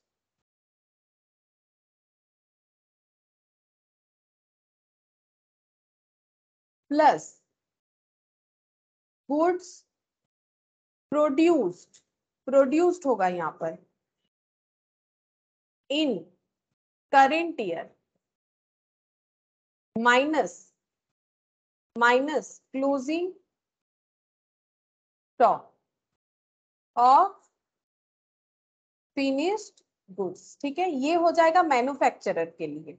अब अगर कोई ट्रेडर है, ट्रेडर तो प्रोडक्ट को प्रोड्यूस नहीं करता है, किसी और से खरीद के कस्टमर को बेच देता है, ठीक है, तो उनके केस में कॉस्ट ऑफ गुड्स सोल्ड क्या होगा, उनके केस में कॉस्ट ऑफ गुड्स सोल्ड होगा opening stock of finished goods plus purchase हो जाएगा, प्रोड्यूस्ड नहीं होगा, ठीक है, क्या हो जाएगा, purchase of finished goods, purchase of finish goods. और जैसे ही परचेज का बात आएगा तो यहाँ पर डायरेक्ट एक्सपेंस आ जाएगा और रिटर्न भी आ सकता है, ठीक है, जैसे ही परचेज का बात आ जाएगा वैसे डायरेक्ट एक्सपेंस और रिटर्न ये भी आ जाएगा इसमें। जो इसमें नहीं आएगा क्योंकि सप्लायर को रिटर्न का यहाँ पर कंसेप्ट ही नहीं आ रहा है, क्योंकि ये तो खुद ही प्रोड्यूस कर रहा है, मैन्युफैक्चरर है, इसलिए यहाँ पर सिर्फ प्रोड्यूस आएगा, लेस हो जाएगा closing stock of finished goods, ठीक है, closing stock of finished goods. अच्छा, अब इन्वेंट्री होल्डिंग पीरियड भी हमें कैलकुलेट करने के लिए बोला जाता है, inventory holding period, inventory holding period, inventory holding period का मतलब होता है कि यहाँ पहले तो हम लोगों ने कैलकुलेट कर लिया कि कितने दिन के गैप में रॉ मटेरियल फिनिश गुड्स हो रहा है, या कितने दिन के गैप में रॉ मटेरियल जो है वो फिनिश गुड्स जो है वो सेल हो रहा है, ये जो गैप है इसको हमें कैलकुलेट करना है, इसको बोलते हैं होल्डिंग, मतलब कितने दिन रह रहा है उसके बाद सेल हो रहा है। तो ये कैसे कैलकुलेट करेंगे, ये कैलकुलेट होगा इस तरह से, ये देखो 365 डेज, 1 ईयर में ये कैलकुलेट कर लेंगे, या तो डेज में कैलकुलेट कर सकते हैं, या मंथ में कैलकुलेट कर सकते हैं, या फिर हम लोग इसको वीक में कैलकुलेट कर सकते हैं। 52 week divided by inventory turnover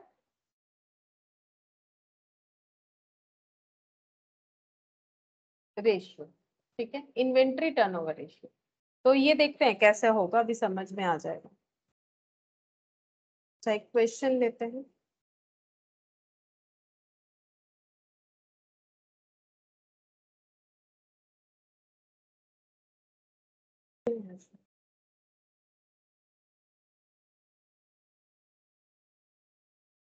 ये वाला, ये देखो, compute the inventory turnover ratio from the following, ठीक है, हम लोग को ओपनिंग स्टॉक, क्लोजिंग स्टॉक और मटेरियल कंज्यूम बता दिया। यहाँ पर हमें कौन सा इन्वेंट्री टर्नओवर रेशियो कैलकुलेट करने बोला है, रॉ मटेरियल या फिनिश गुड्स, बोलो ये मतलब डिटेल्स देख के भी तो समझ में आ रहा है, बोलो रॉ मटेरियल या finish goods, opening stock closing stock.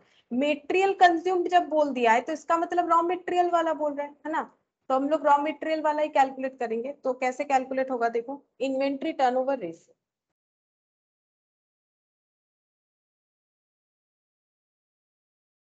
Inventory turnover ratio raw material वाला बोला है, तो रॉ मटेरियल कंज्यूम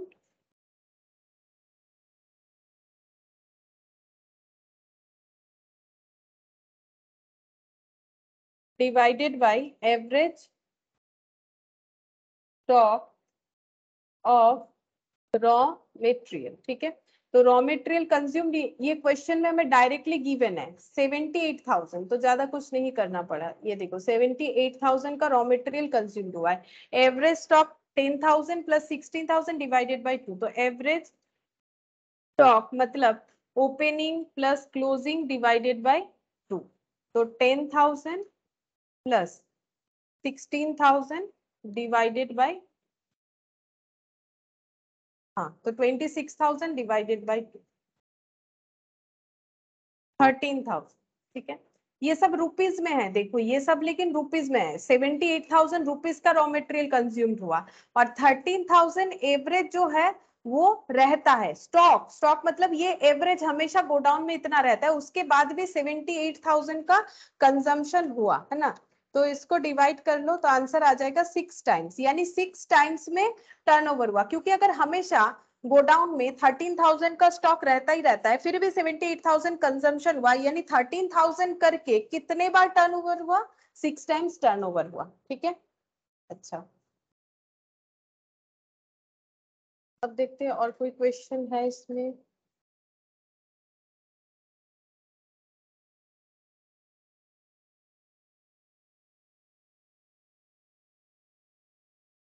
एक क्वेश्चन था यहाँ पर,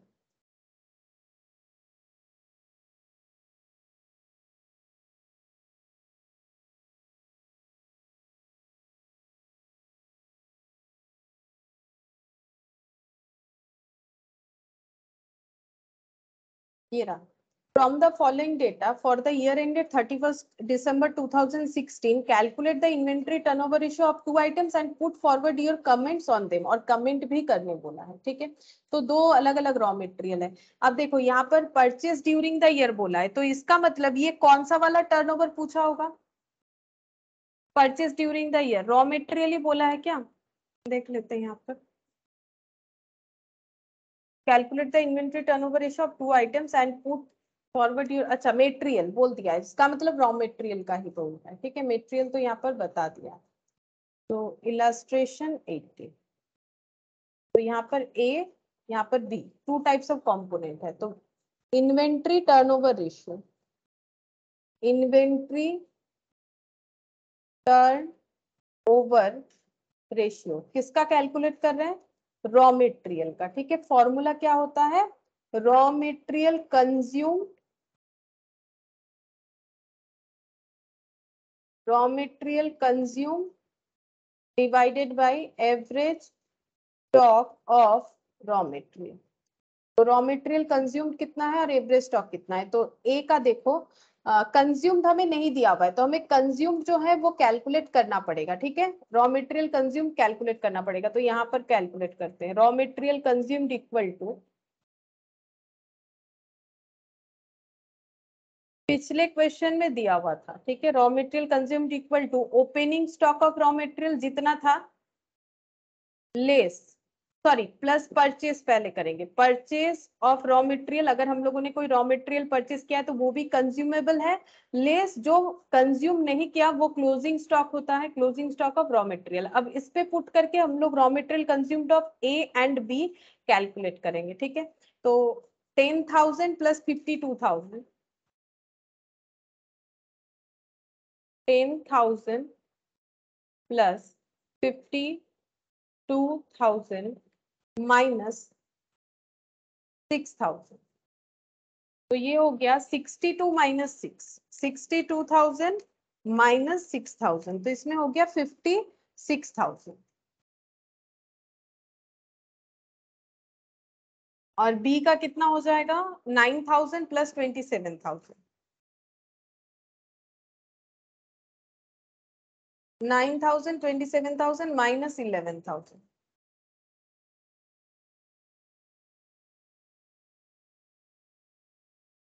25,000, ठीक है। ये हो गया 25,000। और एवरेज भी निकाल लेते हैं, average stock of raw material, average stock of raw material equal to opening plus closing divided by 2। A और बी दोनों का कैलकुलेट कर लेंगे। तो ओपनिंग, ये देखो 10,000 प्लस 6,000, डिवाइडेड बाई 2 यानी कि 8000 और 9000 प्लस 11000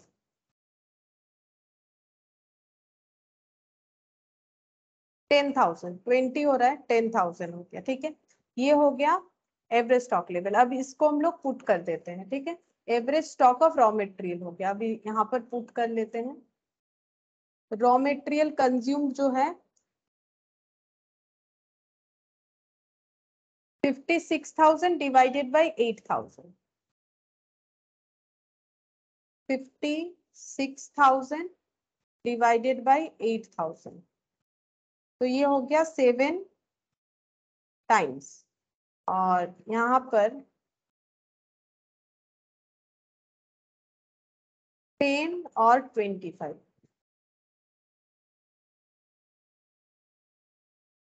25,000 डिवाइडेड बाई 10,000, तो ये हो गया 2.5 टाइम्स। ठीक है, अब इसमें हमें कमेंट करने के लिए बोला है, तो कमेंट देखो, सबसे पहला कमेंट तो ये हो जा रहा है कि मेटेरियल ए जो है वो ज्यादा डिमांडिंग है, तो वो ईयरली 7 टाइम्स मूव होता है, जबकि ये 2.5 टाइम्स मूव होता है। तो ए जो है वो हाई हाई मूविंग है और ये जो है ये स्लो मूविंग है। ठीक है, तो इससे पता चल रहा है कि मेटेरियल जो है ए ज्यादा यूटिलाइज होता है और मटेरियल बी जो है ये कम यूटिलाइज होता है। ठीक है, तो अब इस पे कमेंट करने बोला है, तो कमेंट में देखो हमें क्या क्या इंडिकेट करना चाहिए। Material turnover ratio,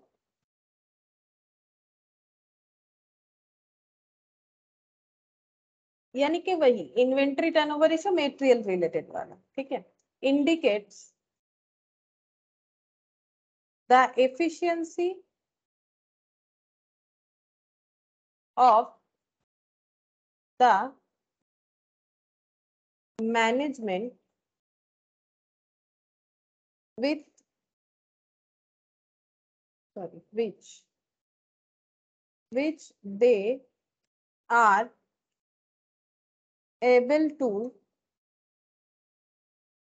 utilize their inventory. कौन सा इन्वेंट्री वो ज्यादा यूटिलाइज कर पा रहे हैं, तो मैनेजमेंट का एफिशिएंसी उस पर पता चलता है। ठीक है, पहला इट इंडिकेट्स द एग्जिस्टेंस और non existence of non moving item.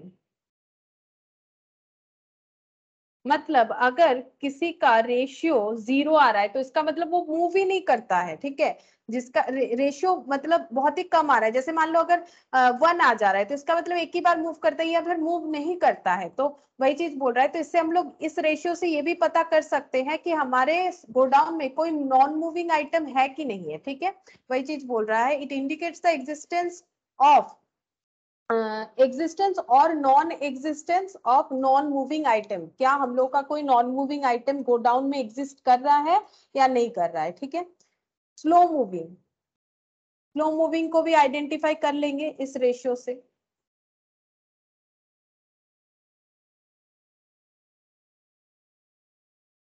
या फिर कोई रिजेक्टेड है तो वो भी। ठीक है,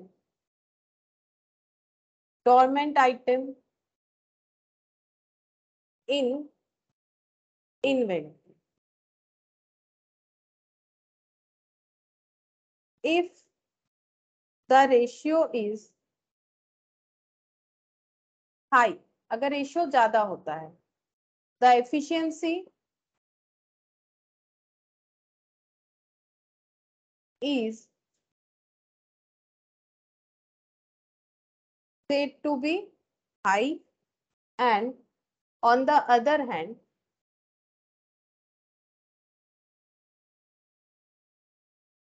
if ratio is low, the efficiency is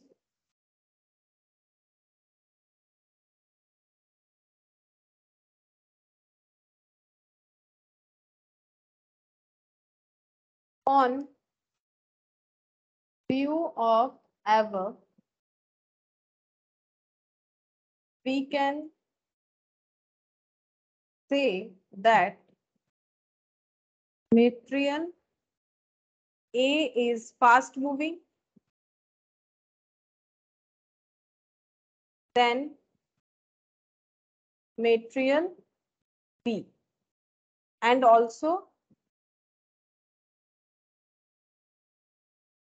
can say material A used better than material B। ठीक है, मेटेरियल ए का यूज जो है वो बेटर है मटेरियल बी से। ठीक है, तो एमसीक्यू आने से तो ये सब लिखना नहीं पड़ेगा, लेकिन नॉलेज के लिए, ठीक है, इससे हमें कंक्लूजन क्या पता चलता है, ठीक है, इसका बेनिफिट क्या है इस रेशियो का। तो ये जो एक क्वेश्चन जिसपे हम लोगों ने कमेंट किया, इससे हमें पूरा नॉलेज होता है कि क्या क्या हमें पता चल जाता है। मैनेजमेंट का एफिशिएंसी क्या है रॉ मटेरियल को यूज करने के लिए, क्या हमारा कोई नॉन मूविंग मटेरियल एग्जिस्ट करता है कि नहीं कर रहा है, वो भी हम लोग चेक करके दे सकते हैं। ठीक है, देख सकते हैं कौन सा मटेरियल फास्ट मूविंग है, कौन सा स्लो मूविंग है, ये सारी चीज हम लोग चेक करके देख सकते हैं। ठीक है, इसका मतलब यहाँ से ओवरऑल कंक्लूजन तो यही आया जो मैंने एकदम स्टार्टिंग में बताया था, ए फास्ट मूविंग है और बी जो है वो स्लो मूविंग है। इससे हम लोग ये बता सकते हैं मैनेजमेंट ए का यूटिलाइजेशन तो सही कर रहा है रेदर देन बी। ठीक है, ए से बी से ए का यूटिलाइजेशन ज्यादा अच्छा कर रहा है। अब नेक्स्ट जो है इसमें देखते हैं।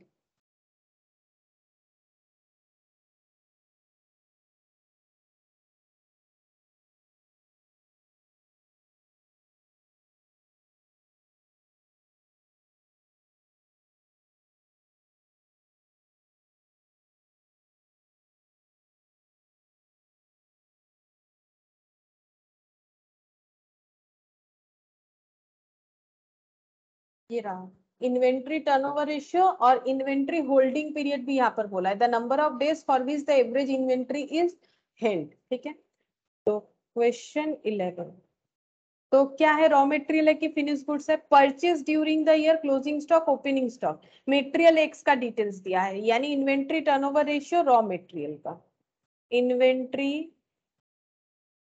टर्नओवर रेशियो ब्रैकेट में लिख देते हैं रॉ मटेरियल का है। तो क्या होता है, raw material consume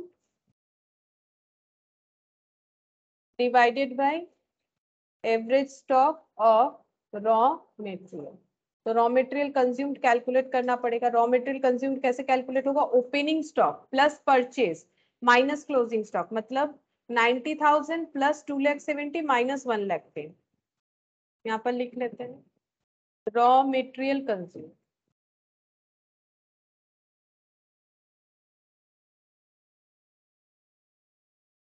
opening stock मतलब पहले हम लोगों के पास कितना था ये कंज्यूम कर सकते हैं, प्लस जो हम लोगों ने खरीदा वो भी कंज्यूम कर सकते हैं, लेस जितना हम लोगों ने अभी तक कंज्यूम नहीं किया माइनस। तो इससे पता चल जाएगा एक्चुअली कितना कंज्यूम किया है। 90 प्लस 2,70,000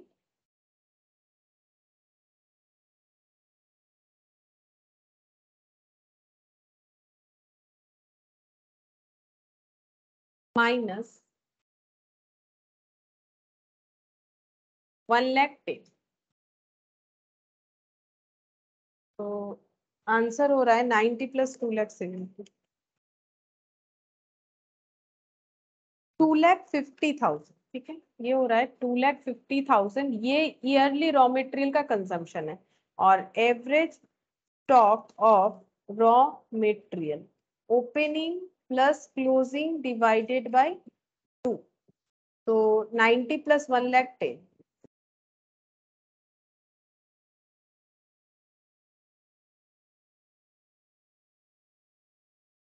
2,10,000 डिवाइडेड बाय 2,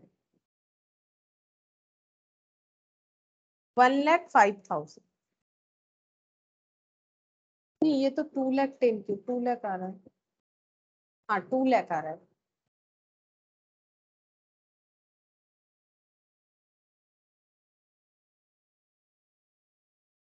90 और हाँ ये 2,00,000 आ रहा है, 2,00,000 बाई 2, 1,00,000। ठीक है, ये 1,00,000 हो गया। अब 2,50,000 डिवाइडेड बाई 1,00,000, 2,50,000 डिवाइडेड बाई 1,00,000।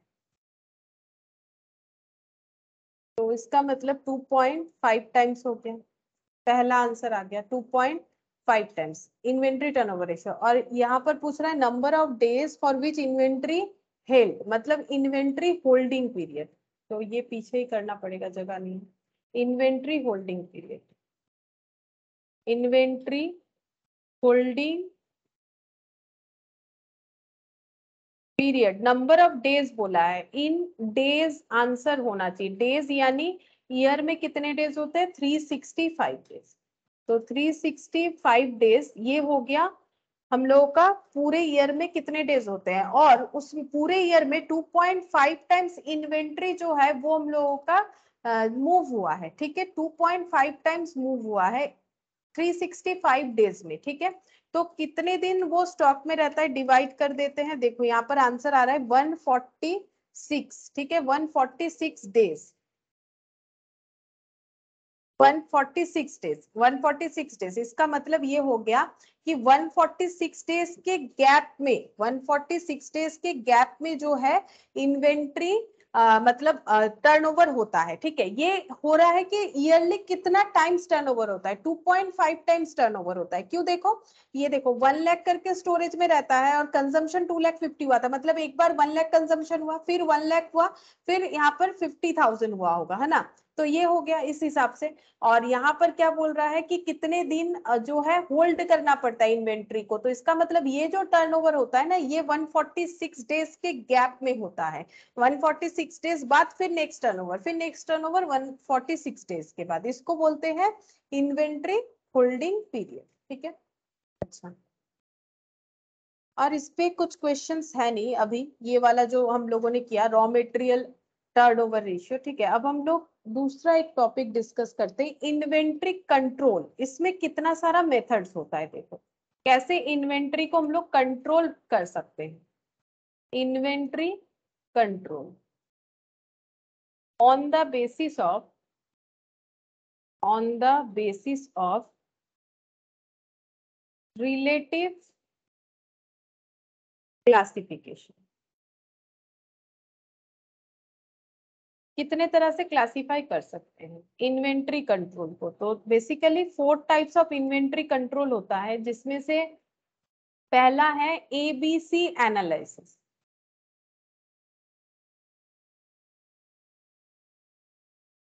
और एक एबीसी भी होता है, एबीसी कॉस्टिंग, वो अलग है। वो होता है क्या, वो होता है एक्टिविटी बेस्ड कॉस्टिंग। एबीसी होता है एक्टिविटी बेस्ड कॉस्टिंग, वो तो ओवरहेड का पार्ट है। ये है एबीसी एनालिसिस, ठीक है।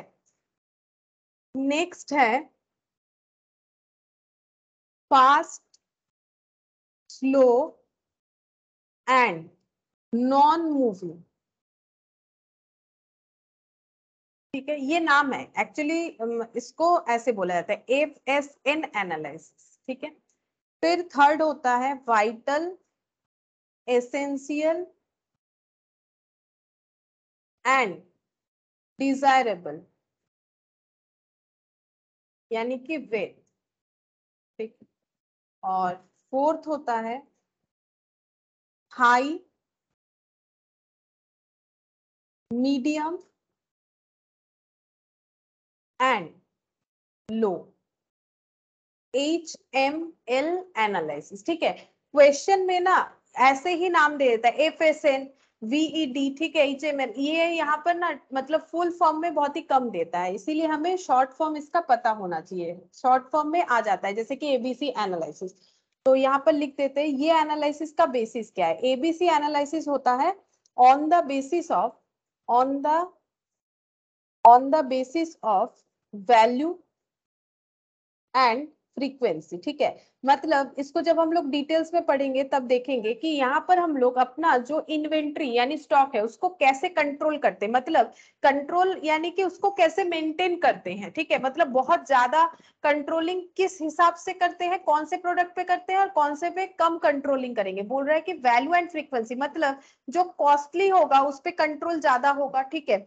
और वैल्यू और फ्रीक्वेंसी ये दोनों चीज इन्वॉल्व होगा, और जो कॉस्टली प्रोडक्ट होगा वो ऑब्वियसली हमारे पास फ्रीक्वेंसी में कम होगा, है ना। हमारे पास महंगा चीज कम होता है ना, सस्ता चीजें ज्यादा होता है, नॉर्मल सा बात है ना। अगर मान लो बहुत एक महंगा पेन है तुम लोगों के पास, तो वो कोई 8-10 तो नहीं होगा, नॉर्मल पेन ही ज्यादा होगा तुम लोग के पास, क्यों सभी के पास, ठीक है। जो महंगा चीज होता है वो हमारे पास बहुत ज्यादा नहीं हो सकता है, ठीक है।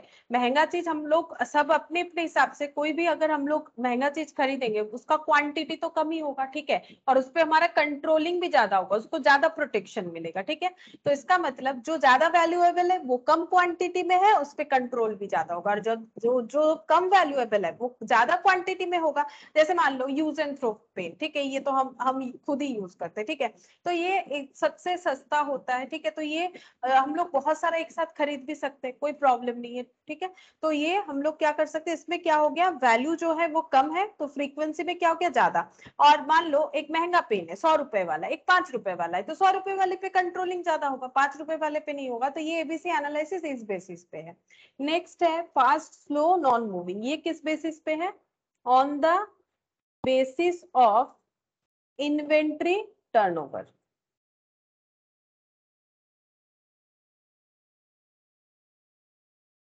तो ये देखो, ये फास्ट, स्लो, नॉन मूविंग, ठीक है, कौन सा मूव कर रहा है उस पे अलग कंट्रोलिंग, कौन सा नॉन मूविंग है, कौन सा फास्ट मूविंग है, ठीक है, उस हिसाब से कंट्रोल करें।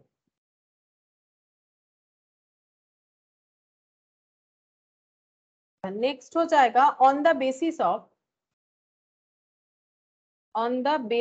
Of importance, importance of inventory, ठीक है। मतलब जो इन्वेंट्री है वो हमारे लिए वाइटल है या एसेंशियल है या डिजायरेबल, ठीक है। वाइटल है, एसेंशियल है या डिजायरेबल है, उसके ऊपर डिपेंड करेगा कि हम लोग कंट्रोलिंग कैसे करेंगे, ठीक है। एसेंशियल मतलब जो हमेशा जरूरत होगा, ठीक है। वाइटल मतलब जिसके बिना हम लोग काम नहीं कर सकते हैं, और डिजायरेबल मतलब हो या ना हो कोई फर्क नहीं पड़ता है, मतलब ये एक इच्छा है। अब डिजायर जो होता है ये हमारा नेसेसिटी तो नहीं होता है, ठीक है। तो डिजायरेबल पे अलग कंट्रोल होगा। हाई, मीडियम एंड लो, ठीक है, ये क्या होता है, on the basis of price of item of inventory. तो ये हाई, लो और मीडियम जो है वो प्राइस के ऊपर डिपेंड करके बोला गया है, ठीक है। तो इसमें से हम लोग पहला वाला एक बार डिस्कस कर लेते हैं, पहला वाला डिस्कस हो जाएगा, ये एबीसी एनालिसिस, ठीक है। तो एबीसी एनालिसिस में कैसे होगा, देखो एबीसी एनालिसिस जैसे ये देखो यहाँ पर दिखाते हैं, स्टोर में मेटेरियल है, ठीक है, क्योंकि हम लोग मेटेरियल का कंट्रोलिंग देख रहे हैं, कैसे कंट्रोल करना पड़ेगा। स्टोर है, ठीक है, स्टोर में क्या रखा हुआ रहता है, रॉ मटेरियल रखा हुआ रहता है, ठीक है। अब रॉ मटेरियल को अगर हम लोग एबीसी एनालिसिस से कंट्रोल करते हैं तो उसको 3 कैटेगरी में डिवाइड करेंगे, ए, बी और सी, ठीक है। ये ए, ये बी, ये सी, ठीक है। ये जो है ए टाइप जो है ये सबसे ज्यादा इंपॉर्टेंट होगा, मोस्ट इंपॉर्टेंट, ठीक है। ये हो जाएगा मॉडरेटली इंपॉर्टेंट, और ये हो जाएगा लेस इंपॉर्टेंट, ठीक है। इंपॉर्टेंट लेस तो कोई चीज को हम लोग नहीं बोल सकते है ना, मतलब less important material, moderate important material और मोस्ट इंपॉर्टेंट मेटेरियल, ठीक है। तो जो सबसे ज्यादा होता है, जैसे मैंने अभी एग्जांपल लिया कि अगर हमारा बहुत ज्यादा महंगा कुछ हम लोग खरीद लेते हैं तो उस पर कंट्रोलिंग भी ज्यादा होता है, वो हमारे पास कम भी रहता है। तो यहाँ पर लिखते हैं इसका फीचर्स क्या है, ये है लेस नंबर ऑफ आइटम्स। तो ये ए टाइप हमेशा स्टॉक में हमें कम मिलेंगे, लेस नंबर ऑफ आइटम्स, ठीक है। और इस पे बी का अगर देखो नंबर ऑफ आइटम्स पे, तो नंबर ऑफ आइटम्स जो है वो थोड़ा सा बढ़ेगा compare to A, number of items will increase, ठीक है। जैसे मान लो यहाँ पर अगर 10% है, पूरे गोडाउन में जितना भी स्टॉक है उसमें से ए टाइप अगर 10% है, तो ये हो सकता है सपोज 20%। ये कोई फिक्स्ड परसेंटेज नहीं है, ये जस्ट हम समझा रहे हैं, ठीक है। और इसमें क्या हो जाएगा, number of items is more, बहुत ज्यादा होगा, ठीक है। जैसे बचा हुआ सारा का सारा ही सी टाइप हो जाएगा, तो 20 और 10 30, तो इसका मतलब 70% सी टाइप ऑफ आइटम हो सकता है, क्योंकि ये लेस इंपॉर्टेंट है, सस्ता होगा, ज्यादा हम लोग रख सकते हैं, ठीक है। अच्छा, अब यहाँ पर देखते हैं, but the value of this item is very high, लेकिन इसका वैल्यू कॉस्ट बहुत ज्यादा होता है, तो सबसे ज्यादा हम 70% ले लेते हैं, ठीक है, से 70%, मतलब कॉस्ट में देखो तो ये रिवर्स मोड में चलेगा, ठीक है। और यहाँ पर value is approximate to average item, कितना हो जाएगा 20%, ठीक है। और यहाँ पर वैल्यू इज